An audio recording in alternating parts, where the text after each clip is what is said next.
صحابہ کرام رضی اللہ تعالیٰ عنہم اجمعین کے فضائل احادیث کی روشنی میں بھی ملاحظہ فرمائیں۔ بخاری شریف میں حضرت عبداللہ بن بصر رضی اللہ تعالیٰ عنہ کی روایت ہے، فرماتے ہیں کہ رسول اللہ صلی اللہ علیہ وسلم نے فرمایا طوبی لمن رآنی، جس نے مجھے دیکھا اسے مبارک ہو، یعنی صحابہ کرام کے لیے فرمایا۔ وطوبی لمن رآ من رآنی، اور اس کو بھی مبارک ہو جس نے اس کو دیکھا جس نے مجھے دیکھا، یعنی تابعی کو بھی مبارک دی کہ اس نے میرے صحابہ کو دیکھا۔ حضرت عبداللہ بن مسعود رضی اللہ تعالی عنہ کی روایت مسلم شریف میں ہے، آپ صلی اللہ علیہ وسلم نے فرمایا خیر الناس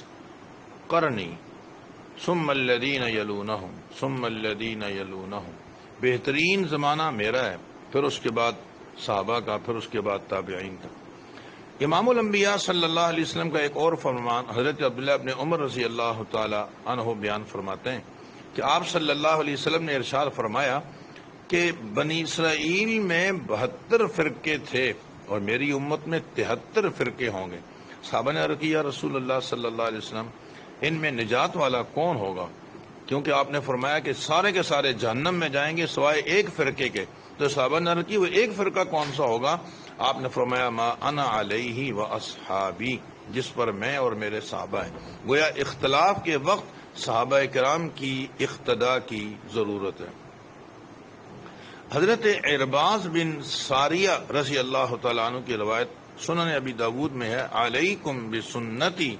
وسنت الخلفاء الراشدین المہدیین، میری سنت اور میرے خلفاء راشدین کی سنت کو لازم پکڑ لو۔ صحابہ کرام رضی اللہ تعالی عنہم اجمعین نے اپنی اولادوں سے بھی بڑھ کر دین سے محبت کی۔ بدر میں حضرت ابوبکر صدیق رضی اللہ تعالیٰ عنہ نے اپنے بیٹے کو اس وقت فرمایا جب کہ بیٹے نے کہا ابا آپ میری تلوار کے نیچے آگے تھے مگر میں نے باپ سمجھ کر چھوڑ دیا، تو آپ نے جواب میں فرمایا بیٹا اگر تو میری تلوار کے نیچے آ جاتا تو میں بیٹا سمجھ کر کبھی نہ چھوڑتا۔ دین اسلام کی محبت بیٹوں سے، اولاد سے زیادہ۔ صلح حدیبیہ کے موقع پر عثمان غنی رضی اللہ تعالیٰ عنہ کو جب بھیجا گیا کفار قریش کی طرف تو ان لوگوں نے کہا آپ طواف کر لیں، مگر آپ صلی اللہ علیہ وسلم کے لیے کہا کہ انہیں اور ان کے ساتھیوں کو اجازت نہیں۔ تو عثمان غنی رضی اللہ تعالیٰ عنہ نے فرمایا کہ میں اس وقت تک طواف نہیں کروں گا جب تک کہ آپ صلی اللہ علیہ وسلم طواف نہ کر لیں۔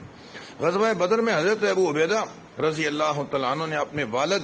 جراح کو اپنے ہاتھوں سے قتل کر دیا اور فرمایا میں نے بارہا انہیں منع کیا مگر یہ ہمیشہ آپ صلی اللہ علیہ وسلم پر حملے کے ارادے سے آگے بڑھ رہے تھے۔ میں نے اشاروں میں سمجھایا کہ ایسا نہ کریں مگر یہ پیچھے نہ ہٹے، بالآخر میں نے انہیں قتل کر دیا کیونکہ دین اسلام کی محبت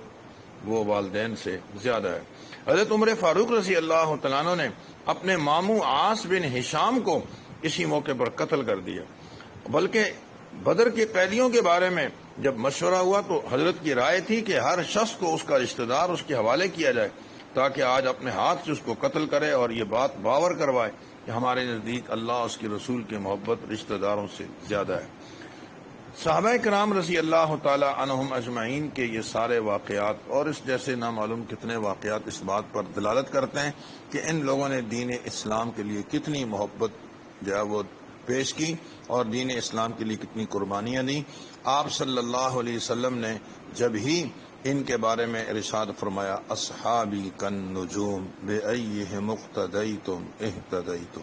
لہذا ضرورت ہے اس بات کی کہ صحابہ کرام کی اس مقدس جماعت کے ساتھ دل و جان سے محبت کی جائے اور ان کے جو گستاخ ہیں ان پر گہری نظر رکھی جائے۔ وآخر دعوانا ان الحمدللہ۔